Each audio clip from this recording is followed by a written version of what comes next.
together and decided to kill Granddad. Well, they got him down in the kitchen, 6 or 7 of them, and they had knives out. One of them cut off the end of his little finger. They had knives out. Granddad, as they was all on him, reached over on the stove and grabbed a flat iron, and he laid about with that flat iron. He broke it up. One of them he nearly killed. He died a few years later. Another one they found out behind a wall crying. He beat the car out of him. He was scared. Another one ran in the closet and hid. Anyway, the fellow that my father's oldest sister married, his father was one of these people. So to get away from the wrath of Granddad, they chose to run away. And they ended up in Illinois. He had some relations out there. And she didn't come back for 26 years. She waited until Granddad died before she came back. When she came back, she had grandkids. So it was always a big occasion in our family whenever Aunt Maud, and that was her name, Maud, whenever her or any of her family came in. She never drove. Some of her family always brought her in. And they'd come and they'd spend a few days and they would get together and we would have a dinner somewhere and get together. The whole family would. People would sit and talk and they would talk about things that happened, if they were, you know. And as a kid back then, I was taught to be quiet. You sat and you listened. And they would talk. And Aunt Maud and Aunt Esther and Aunt Jose, they remembered the people in the family, things that, stories that were told and things that happened. They loved Aunt Sis and Uncle Dolph. That was some of their favorite people. Aunt Sis was one of the oldest of the children in her family. And there was something like 18 or 19 children all told from the census records in her family that I've been able to find.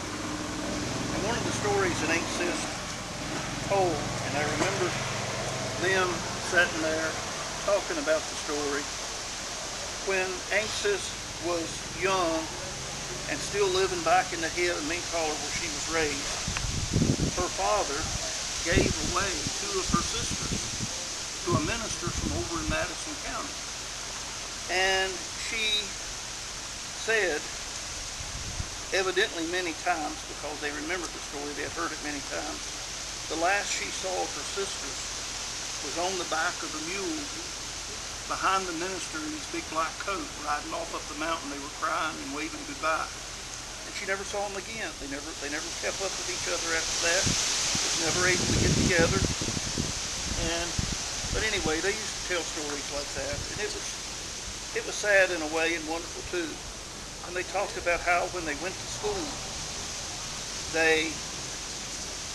where we live at, it's back up in the mountains.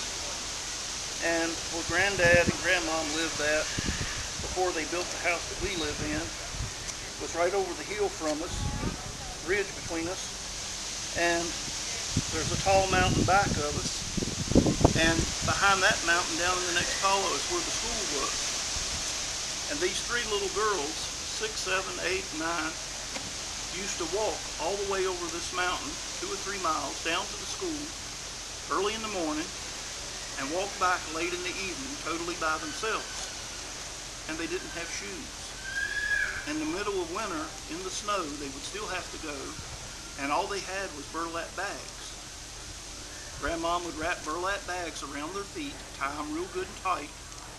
They would get to the school, the teacher would help them get them off, and they would hang them up around the stove to dry out until they went back in the evening. And they took turns every day. A number of the kids, they would go out and gather up firewood so they could keep the stove going. And every day some of the kids had to take a turn getting the wood in. And those that took the turn would try to do it in the morning before they took their wet shoes, their wet burlap bags off their feet. And they were in a hurry to do it so the bags would have more time to dry. Can I have your basket, please? And they would walk this through bad weather, whatever. And it was a hard thing, but they remembered doing it. And Granddad couldn't afford a whole lot for them in the way of pencils and paper. He would buy a pencil and cut it in two. And paper, they had to make it count. They didn't waste a bit of the paper. They covered every inch of it.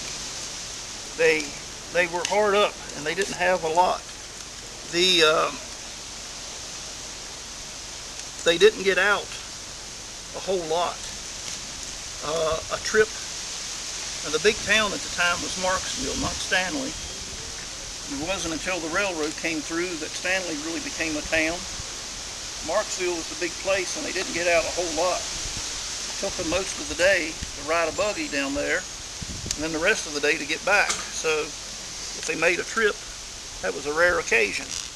And they never got very much. They lived off just about everything they produced.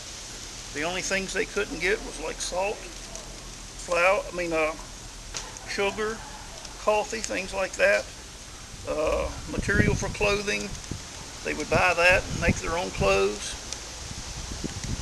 There was blacksmith shops down there, all kinds of things. There was a shop one time, I think, that made tables and stuff. But they put up everything themselves. And they lived off that. They didn't know any other lifestyle. They would haul their apples out to the train station in the fall and sell them. They would ship them off. They would get a price for them. That was one of the few things they could do for money. One of the other things they did for money, Granddad helped peel bark from trees and took down to the tannery to tan hides with. There used to be a big tannery in Luray, and they would tan hides there. And one of the things that Granddad would do for money was help peel the bark for the hides. And I heard Aunt Ess and Aunt Ma talk about helping to load all of the bark. Granddad would peel it all day, and in the evening he would get the wagon and the mule or horse. The girls would come and help load it all up, and early next morning, long before daylight, he would leave with it to take it down to where it went so he could sell it for a couple dollars. That was always a neat little story.